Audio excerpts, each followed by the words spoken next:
Welcome to another interview with Founder-Led Sales. Today we have Roman Hip from BetterContact. Welcome, Roman. Thank you, Seth, for having me. Awesome. Well, I'm excited to dive in. Before we do, please tell the folks that are listening a little bit more about BetterContact. Sure. Yeah, again, first of all, thanks a lot for having me. And I'm the co-founder of BetterContact. And what we basically do is we're in the contact data space, so focused on emails and mobile phone numbers. And the idea behind our product is that we aggregate all of the relevant data providers on the market. So you don't need like a lot of different subscriptions. And aggregation of all of these makes you sure that you find all of the contact data that can be found for your lead list, basically. I love it. All of it in one place. I can see the Exactly. obvious value. Cool. Well, let's talk about how you've gotten here. Yeah, what was the genesis of the idea for this business? Where did it come from? What was your first theory of where to start looking for product market fit? Yeah, 100%. So basically, how this whole idea started was I was working both in corporate and startups, and somehow my job was always to find contact details, right? So like emails, mobile phone numbers, and all of that. And the big problem was that I always needed to connect different data providers, right? So basically, I had this lead list that I needed to enrich for the sales team, and I only found like 30 to 40% of the actual emails or mobile phone numbers for that list. So I needed to go to like a different data provider, and then I had a problem with finance because I needed to buy this additional subscription. So it became quite tedious, became very expensive. We needed to pay a lot for invalid data. So I was thinking that Well, hold on. So pause there. So you were paying a lot of money for invalid data too, right? exactly, Yeah. Okay. Yeah, 100%. Because if you like, especially on the email side, use like a data provider and put it through like a verification tool like Bouncer, you often see that the email is actually invalid, right? So invalid data is like a huge problem in the data space. So yeah, and then basically also with my co-founder, there was like the idea that everyone needs contact data, right? Every company that does like a little bit of outbound sales needs contact data to reach out to people, right? And so everyone somehow should have this problem of not being able to find all of the contact details for the list that they've built, right? So this is like the big idea behind it. And yeah. So, Okay. So you were solving your own pain. Yeah, For exactly. That's, I sure. think, always a good way. I was smiling because when you have to go to finance to get more money to do something that you know isn't going to be the final time you ask finance, Yeah. regardless of what your sales rep at the data provider says to you, as much as they promise that this data is going to be accurate. That makes sense. Exactly. So how did you start what was the genesis of the product? What was like your first pass? What were you thinking? How were you positioning it? How did you get started? Exactly. So my co-founder already had like some type of MVP. He used to be a freelancer, and he was building these lead lists. So he has like a very similar pain, right? But he was like working as a freelancer, building lists for prospects. So he built like, because he's on the tech side, I'm on the marketing and sales side, like this product for himself, basically, which he then used for his services. And yeah, so I basically over like When you say his contact. services, so he was working on behalf of companies to enrich their data, or come in and provide lead lists or something like Exactly. that. So this was on a freelancer basis, and I basically met him through a contact, and it was basically like a little wonder, right? Because he had like this exact same problem and already built like such a thing in the software, which I couldn't do, right? Because I'm not very technical. And yeah, that's basically when I like realized this product needs to be brought to the market, right? This new method called waterfall enrichment. And this is basically how it all started. So we used to Maybe start out sorry, with. before we get deeper, explain to the audience waterfall enrichment. What does that mean for you, being an expert in Yeah. the enrichment space? Sure. So like waterfall enrichment is like a nice picture basically of a waterfall, and if you like connect it to like contact data enrichment, it basically means that if one provider does not find it, like this contact data, the email or mobile phone that you try to find, you basically go down the waterfall, ask the next provider until a data like contact is found or it's not found at all. So it's basically like a cascade, but as waterfall sounds nicer. It's basically how the how the work came about. Okay, sorry to interrupt. So you have this product that he's put together. you have this waterfall enrichment. It's also coming at a time that this is a hotter topic with all of the data providers. What were kind of your steps then? Exactly. So how we saw it, so we basically, of course, everyone knows you have to find product market fit. That's like the ultimate goal. And we had two ways of thinking about it, right? So this is also like the two options which I'm like adhering to today. When you want to try like product market fit, you have the option to you either have like a very strong hypothesis. So let's say you've worked in an industry, you've worked as a product manager for fintech, and you know a very specific problem, and you also have people that are very close to you, and you are aware that this specific persona has this specific problem, and thus you basically start building your product on the basis of that, right? But we didn't have any of that, so we didn't really have too much inside knowledge, right? I mean, I was saying I was working in these companies, but I was basically an intern, right? So I didn't have any actual experience. And the second one was basically, which like the path that we followed is that we have had different like hypotheses to which segments or rather personas our product could be interesting to. So we basically did a lot of outbound campaigns, especially on the email side as well as content, right? And then we base our decisions who we should target more and also spend more resources on based on the data, right? Based on the feedback that we got, based on product usage and based on how these people responded to us. So this is how we started out. And today, like fast forward today, basically almost 2 years later, we saw like a very interesting cluster for us, which had like the strongest retention, which had like the strongest pull towards a product, which is basically like European premium outbound agencies. That's basically our ICP today. I like it. Let's go back to that beginning part. So you were testing your hypothesis by kind of sales and marketing efforts on various personas and kind of ICP or areas of your potential addressable market to test if there was an appetite of willingness to, hey, yeah, I want to take a meeting with you and take that through. Were there, the fast forward 2 years, and we can wrap up the interview now. And so at the beginning, you were testing this. Were there a lot of false positives, or for other founders kind of testing the market of, and I love it. It's early in my career, I built a product and thought it was wonderful because it solved my problem. And then when I went out to market to kind of sell it, I realized that there wasn't an appetite for it. And so obvious mistake, building kind of too much.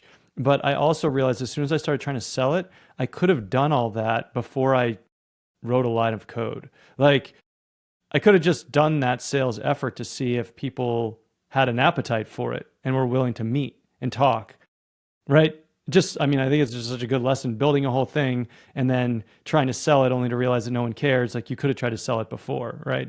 You could even just blast out emails seeing who is interested in talking. I'm not suggesting doing that, but like if no one wants to talk about it, it's going to be real hard to sell it. So in that effort, what did you see when you were sending out those emails? Were there like false positives, or was the cluster that you ultimately identified obvious early on? How did you kind of parse through that data? Yeah, definitely. So I mean, what's very attractive about like email outbound, right? That it's a very scalable channel, especially if you don't have a lot of resources. It's like the fastest channel to get feedback, right? So a lot of people just think outbound is to acquire new customers, right? But especially like in this pre-PMF phase where you don't have like this specific personas or are like still unsure about it, it's like a very good and scalable way to get feedback, right? And regarding the question of false positives, yeah, of course, we had like some false positives, like basically where we did the assumption this could work very well, but I mean, a false positive is also something which can help you, right? I mean, it's also good to see who you shouldn't keep on targeting, right? So this was especially helpful for us. Like, for example, we always thought that salespeople would be like a very interesting persona for us, but as we saw that they tried the product and they basically started using it, it was very interesting for them. They very much liked the increased contact data accuracy, but the limitation of waterfall enrichment, for example, is that it's a little bit slow, right? So this is like a bottleneck which we saw as they tested it, right? And then we identified this is probably something that won't bring us like true product market fit, right? Where it really like flows, where we get like this natural pull from them. So yeah, this was also like indeed a false positive in the beginning, but it helped us to really come to the conclusion that it doesn't really make sense to keep investing our resources there. So the sales folks were interested in testing the product, but ultimately there was going to be no real lifetime value there because even if you could get them to buy, they would likely churn. It just wasn't a good fit with that market. Exactly. So I mean, they even if they wouldn't churn it, like we knew that it wouldn't be like a customer persona where everything works, like where everything is 100% tailored to them, right? Because there are just like these inherent limitations which we cannot do anything about it. And like with outbound agencies, this is where we saw every aspect of the product. Also in like 2 years, 3 years, is something that they are able to like love in like every aspect. And there won't be like a bottleneck or something which we just can't solve. I love it. I also think it's interesting because the point that you made about outbound prospecting being sales, right? It's funny because when I started I got a marketing internship during university and I got there and they gave me a phone and a call script and a list of people to call. And I said, I thought this was a marketing internship. They said, yeah, it's called direct marketing. And so like, that's what it used to be called, right? We think of it as outbound is part of BDR, is part of the sales function. It's selling, but it is actually a bit of marketing. And I think in this case, it's great market research to be able to put a value proposition in front of somebody and see who bites on it. What were some other kind of areas of people who bid on it early on? Was it founders? Was it RevOps? Were there any other categories of people who appeared to be like, ooh, this could be it? Yeah, that's a good question. I mean, this is like a little bit of the good side of our product, like of our offering, and like the bad side, right? So, as mentioned at the beginning of the call, everyone needs better contact data, right? So, everyone that does like some type of outbound needs better contact data, and they have the issue that at some point they basically have a list of, let's say, 100 dream customers, and they only find like, let's say, 40 mobile phone numbers, right? So they ask themselves, so I've spent a lot of time building this list. What's going to happen with like the rest of the 60 people, right? Should I just neglect them? And the answer is, of course, no, right? So in a way, which is still to this day, we have like quite a diverse customer base, right? So as we basically have a PLG model, everyone can sign up. Everyone that like heard about us is basically able to sign up and then like become a paying customer, right? So yeah, I mean, we have like startup founders who are just starting out. We have large enterprises who are integrating us into their Salesforce processes, and of course, what we focus on the outbound agencies. But yeah, I think it's like a good aspect of that product and a bad aspect. Well, that's an interesting one. So let's dive into that. So, you did the outbound prospecting and you identified pockets of interested folks, people taking discovery calls, some of which you were able to, those early ones, those sellers that you said weren't a good fit ultimately, were you charging them or was that all free tests? Yeah, so I think this is also a very important like metric of measuring product market fit, or rather like how to track if people really like something, right? So this is something I learned quite early, which I'm also quite thankful for, I would say, is just because someone is excited about it or is really like looking forward to it doesn't mean anything in the end, right? We had so many people saying, yeah, we would very much like to test it out. It's such a great product, but if they don't pay, it basically doesn't mean anything, right? So yeah, How long did it take you to learn that? Or was that Sorry? was that a principle from the beginning with these efforts, or did it take you some time to do that? Like, I think it's easier said than done, right? Where it's like, Yeah. well, I got somebody who wants to test this. The feedback will be valuable. I don't want more no's. This is already hard enough. Charging for this is going to be more no's. How did you kind of strike a balance of that, or how did you navigate that? Yeah, exactly. So we had this like from the beginning, this PLG method, right? So through like content, through outbound, we try to get as many people on the platform as possible, of course, with the free trial at the beginning. And the idea was, as we've mentioned before, like to identify clusters and then So just so we're clear, so you were doing outbound prospecting, but it wasn't to drive discovery calls into a kind of a sales-led motion. It was to try to pull them into a product-led growth motion. Exactly, Were you exactly. offering like sign up here? Like what was that kind of details of that messaging to get them into that PLG motion? Because I think this is a good question a lot of founders struggle with early on when they're doing a PLG motion, but they have no one come to their website, right? They don't have any content yet. They're trying to figure it out with you. They have some sales experience maybe. They want to do kind of email marketing because that's basically what you're saying you were doing. Like what were the nuances of how do you get those folks into the PLG funnel? Yep, definitely. How we started it, which I think is always like a very good thing to start at the beginning, is that we paired it with content, right? So we basically had our outbound, right, to like spark some interest in a way, or rather like see if there's any feedback at all. And if there was positive feedback, because we did it at like very high volumes, we basically sent like content after that. And as soon as we saw like additional interest, like some engagement with that, we then look for like a call, right? I mean, like a call is like super important, but I mean, if you do it at scale and you do not know who you should call with, right? If you don't have the strong hypothesis, this is my persona, then you really need to make sure, in my opinion, that this person also is like worth the time, right? Because a So you were call looking for takes like more kind of almost intent based on engagement or exactly. appetite so that you could identify who to engage with. And so then at that point you're pushing them into a discovery call before you push them into the product? Yeah, Okay. exactly. So I mean, everyone that engaged with our content, right, in a way, or rather like just like took a look and had some positive engagement with it, which for us meant like that they were watching a video like for some time. I mean, there are SaaS tools where you can see how long they've been in the document, in the lead magnet. Then we try to like basically based on that interest, you'll call. I love it. And then the call was to qualify them but also drive them into the PLG motion. Yeah, exactly.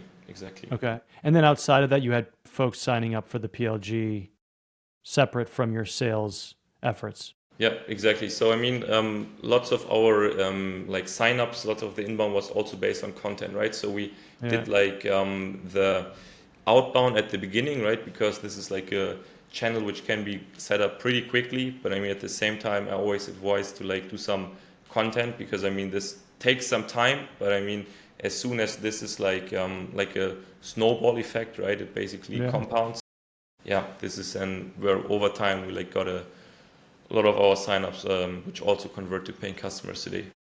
I love that you did both. I think too many people just do one or the other. But doing the sales outbound, kind of almost from a marketing standpoint, tracking their intent by engagement to then drive them into a meeting, right? To get to test to see if they're a good fit and then putting them into the product. And then outside of that, using that content to as a magnet, but also, yeah, I think that's brilliant. So then you got them into the PLG motion. And now you have a very wide, diverse group of prospects. Um, how did you kind of figure out how to help them navigate the product? Was there sales assist? Like what did that look like? Yep. So of course we had like very broken processes at the beginning, right? Like we also I think everyone didn't always know has almost always has broken processes forever compared to exactly. perfection. It's always broken. So I mean, still like to this day, although we have a lot like a lot of good consultants on that and all of that, we still haven't figured out 100% like the PLG tracking, right? Especially if you have a lot of like influx on the product, like a lot of different people signing up, it's pretty hard to track like their usage, right? But the big advantage of our product was that it was like super simple, right? So you basically upload a CSV file Hmm. at that time, and then you basically see what's like what's the result, like were you able to find more emails, and then based on that we were able to track like the product usage. We were able to see how much extra emails did they find. So we basically assumed that they had a previous data provider, right? And then we basically reached out to them in an automated way and said, we found you X epsilon more like opportunities, right? Because now they were able to reach out to these opportunities, which they couldn't before. So yeah, and then we had like conversations with them. Then we tried to get them on more calls. But yeah, it's basically how So it did like a worked. kind of a primitive lead scoring as they went through based on their actions and the success that they had and knowing what previous kind of scores or results would keep them sticky and keep them kind of in the product longer and have good lifetime value. Exactly. And then of course, based on the emails, we were able to see what type of companies these leads belong to. So we were then able to cluster them, like on the one side we had the salespeople, which used our product very often then, and then at like after a certain times of usages, they basically left. And then we had like the, let's say, outbound agencies, which like used it very frequently. They used it at very high volumes. They came back, and this is basically how we then saw this is like the persona that we would like to focus on. I like it. And then how did you figure out where to put the pricing gates in?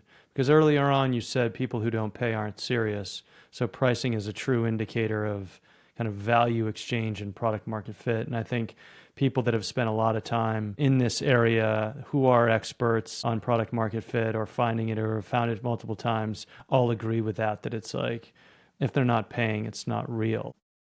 Yep. With a product-led growth model, how did you shape the funnel width at the top and into the funnel with the price to identify Yeah. whether you had it or not and whether it was appropriate exchange of value for revenue?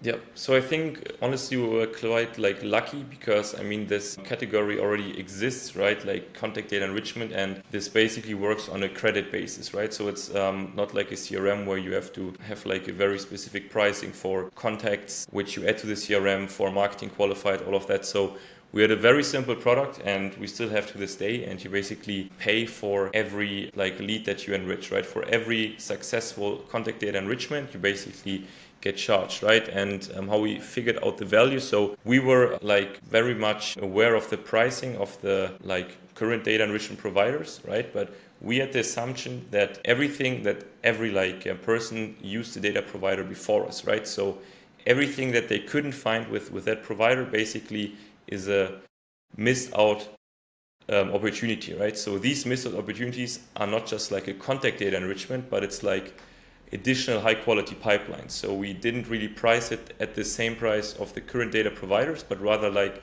on a, I would say, value-based metric, right? I mean, this can be quite easily calculated. So I have a average revenue per account of like $500, and I'm probably willing to spend like 5 cents for an email. And I mean, like other email providers had like 1 cent for an email, right? So this is like how we thought about it. That's awesome. And as we discussed kind of before we started recording, thinking about if and when you need more resources, and since you are the only salesperson, you're doing all of the sales assist, this makes a lot more sense that your product is doing the heavy lifting and you're doing, I guess, explain what you're doing as it applies to kind of founder-led sales assist with product-led growth. What is that? What does your day look like? What does your jobs to be done look like? I mean, I'm sure. Yeah. I know your days never end, I'm sure, but like, what on this from the sales side of things? What does it look like for you? Yeah, 100%. So we're doing like a lot of this inbound led outbound, right? So we basically, like, I know this is like a buzzword these days, but basically we spend a lot of resources on content, right? YouTube as well as LinkedIn. And based on that engagement, if a person looks at our profile, we can then qualify them. So we already filter out the bad leads in a way, right? Everything is done automatically. And then as soon as like ICP basically enters this content funnel, engages with a LinkedIn post or looked at my profile, then I basically reach out, right? And we have lots of inbound requests, and it's of course still like a very hard task if like enterprise is reaching out to us and says we would like to schedule a call, and that with your current product this is just nothing that really makes sense. It's still very hard to say no, but I mean this is mostly how like we generate our leads based on like this like content inbound and outbound motion. So if you can, will you share some of the tools that you're using to track that? Sounds like you're investing, I don't know if it's a lot financially or many tools, but it sounds like you're heavily invested in tracking engagement in your content. Like, talk a little bit about what you're doing or how you're doing it, if you don't mind sharing. Yeah, and certainly if there's great products that you're using, founders would love to hear from them. Yeah, 100%. So basically, we use these tools primarily on LinkedIn, right? So one of the tools we're using is called Teamfluence. And what it basically does, it's connected to your LinkedIn account. And then you're able to see who engaged with your content, who visited your profile, which is also quite interesting, right? Because there's a lot of lurkers who wouldn't reach out to you, but they are actually interested, but they just don't make that step. And then this is automatically via like a webhook sent to Clay, where we do like all of these, all these So the first qualifications. product is called Teamfluence. Yeah, exactly. So It sounds like any founder that's doing founder-led growth, right, using LinkedIn for content should be using a tool like this. yeah, Either this tool if they sponsor us, or a different tool if they don't sponsor us. But it sounds like that's really important for lead capture, because like you said, if they don't, there's some interest there, but that doesn't mean that they're requesting a demo, right? Like it's a big step. exactly. So Teamfluence into webhooks into Clay. Yeah, and then we basically have like our lead scoring, right, which is super important because we filter out around like 95% of that engagement. So we really only get, because we're also like a very small and lean team, 100% ICP people out. And how it works then is that we Sorry, I just think that's awesome. Yeah, I just think that's so important. Like, if you want to stay lean, like the question was kind of like adding more resources, right? It was previously, we got a little off track on that, but it doesn't sound like you should do it. But you could easily justify hiring another salesperson if you were tried to engage all of those leads. Yeah. Right. But like, at what cost to find some diamonds in there, or to find some false positives that might buy and then churn? Like, it's easy to kind of be like, ooh, look at that. Look at these leads. Yeah. But I think, to your point, that's why I want to call it out, is staying, if you want to have a small team and stay super lean, you need to be really shooting fish in a barrel. It's spear fishing in a very dense population of really high probability prospects, really the ideal customer profile. Cool. Yeah. All right. That's great. 100%. So then what we do is we basically check if that person already is a first degree connection of mine. If it's not, we automatically send out a connection request. So you can use like HeyReach or Expandy. So this way, if they are connected. HeyReach, yeah. And what was the other one? Yeah, Expandy. Okay. Yeah. Expandy. So Expandy. Yeah, so as soon as they basically are connected to you, they see your content, right? So they're basically already in that funnel, which is super important, especially if you have like content as like one of your most important levers. So and then if they basically are not a first degree connection, we send out a request, right? And if they are, we basically see if they're already like a customer of ours or like a sign up. Then, I mean, you can basically check that. And then we do like a cold email campaign or something via Instantly or Smart Lead. And what are those campaigns? Is it sharing more content? And like, what's the messaging, right? Because I think that's one of the challenges with our B2B and other website visiting companies, is that what is the message? Like, saw you on our website. Like, it's like, right. Now, some people, if you're got the right persona who's in the market for that, like, our B2B can do that. Okay, we saw you on the website. Would you like to be able to see you on the website? Like, it's quite meta and it works, but it's quite creepy if it's different. What is that type of language, or how do you position it, or do you, when it's like you're targeting them because you know they've engaged or viewed your content? Yeah, so definitely good that you said it. So I would not recommend to say, hey Seth, I was seeing that you engaged with my post. Like, I don't think that this needs to be mentioned, but what always works quite well is that you share like some type of lead magnet, right? So this is always great because you somehow know that this person that you're reaching out to is your ICP, and you created like a very valuable resource. So I mean, there is like no point in not sharing it. And otherwise, always great to just start a conversation, right? I mean, what I've learned more and more, it's always about consultations, right? You always have to consult these people, just understand their processes, and then this is like the best way to really create a connection in the end. Well, it's the essence of selling is really identifying whether there's truly a fit, not whether you want to sell them something, right? Yeah. That's the consultation of like you said, is it fit in their world? Or if it doesn't fit, how much do they have to change, and would it be worth it for them? If not, like, what are you going to sell them? They're going to churn, like, even if you convince them with some sales trickery. But so maybe getting a little bit deeper into that first message that you send out, like, what is that? Is it just, hey, thought you might like this, like with the content? Like, what is that, like the tone of that message? Because I mean, that's something that I'm selfishly trying to learn. Like, what exactly is that? Is it Yeah. like, yeah, what is it? Yeah, please.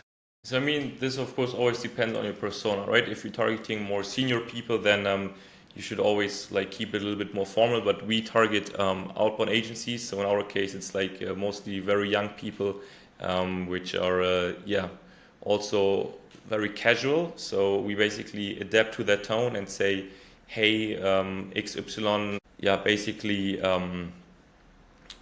Like based on a personalization that we do. I was seeing based on your last post that you did this and that, or basically we like scrape their website and see, I saw that XY is your ICP. I thought it would be interesting to like share XY with you. And this is basically everything. So we're not saying, do you want to jump on a call or would you So like it's to? based on this, of the research that we've done, and you know Yeah, that they're interested in this because they've already been there. But based on our research, exactly. thought this might be valuable to you. Yeah, exactly. But of course, it must be mentioned that this must be like good research, right? It must be relevant. So if you're just saying like personalization to say, like to show, and basically looked at your profile and you say, hey XY, I saw that you're from New York, which of course doesn't really add anything to the Unless you're table. going to recommend some restaurants. Yeah. Yeah, exactly. But I mean, of course, it should be something that also makes sense in that context. And if not, then I just wouldn't write anything which makes it personalized. Yeah, that makes complete sense. So it's like, yeah, and I guess the it's almost less personalization implies like the university you went to, where customization, I know Yeah, it's like blended words, but it's like customizing it for their particular use case. Like, hey, saw, and I guess it doesn't need to be, I mean, you can just, depends how, it can vary how kind of personalized it is. That's great. So you're starting with content, but starting with some intent data first.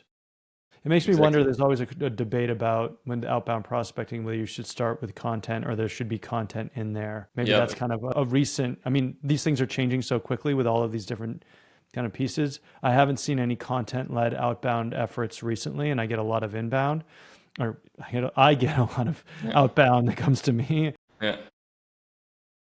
None of it's leading with content, or very rarely saying, hey, based on my research, I thought this would be valuable for you. Sometimes they do it, but it's usually like off tone. Their research isn't very good, and they're clearly just spamming that to everybody. Yeah, I exactly. like So I that. mean, like the big advantage at the beginning when you start out is that you, with cold outreach, is that you're able to like reply very quickly, right? But if you're like a very lean team, like we currently, and you have to do customer success as well for hundreds of customers, you can't really do proper cold emailing, in like my opinion, right? Because proper cold emailing also implies that you reply very quickly. So yeah, like doing only cold emailing as a channel becomes like pretty tough. So that's why we very much like content, and then based on the engagement where we see this is already like a warmer prospect, so not completely cold, we basically reach out, and we know that like taking some time to reply also is like worth it in the end. Awesome. Thank you for sharing that whole end-to-end funnel with me. I'm a nerd over this stuff. So, and I'm Yeah. sure the listeners also, like, this is founder-led sales at its finest with PLG. You mentioned customer success. That's you, or do you have Yeah. support? Like, how have you set up your support mechanism for your PLG motion? Yeah, definitely. So we currently have in our product like some supervision in a way, right? Which I would call it like that. And basically, we see as soon as there is a problem, right? So we can see when a user had a problem uploading a file, and then based on that, we are able to reach out to that person proactively. And which is also quite important is that you do like have like a list of your 10 most important customers. This is how like we do it. Like currently it's like the most like 30 most important customers, and then like every week we basically reach out to them, ask if like everything's all right. We also ask for calls if it makes sense to just like keep being connected to the customer, right? Because it can happen quite quickly that you think, yeah, now I have a few hundred customers, everything's great. Like you have to keep being like On connected to top them. of it, yeah, yeah. What when you said supervision or X-ray vision into what's going on, is that kind of custom built for you, or are you using a tool for that? Yep, so we're using Product Hunt. It's like a pretty good tool which allows you to get like a lot of deep insights, right? So of course, in a way, it's a little bit customized on the product. So you have to like add like different signals or rather different criteria. If X happens, like Y happens, and then you get like a notification. So yeah, I definitely recommend Product Hunt because you also see like screen recordings of your users. So you see where exactly they put their mouse. So yeah, that's definitely like a recommendation.